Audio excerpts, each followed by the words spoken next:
আইনের সুশাসন আমরা চাই কি চাই না বলেন? আইন তো এই জন্যই আইন যে দুর্বল যাতে তার যোগ্য প্রাপ্য বুঝে পায়। আইন তো এই জন্যই আইন যাতে জালেম তার যোগ্য শাস্তি পায়, মাজলুম বেচারা জয়ী হয়, তাই তো? কিন্তু দীর্ঘদিন এটা ছিল না, আমাদের দেখার সুযোগ খুব কম হয়েছে।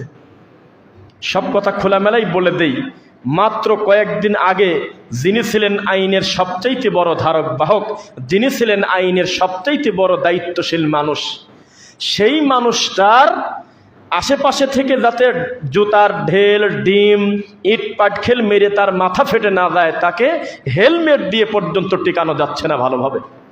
পরিস্থিতি জটিল, ইনসাফ খুব জটিল।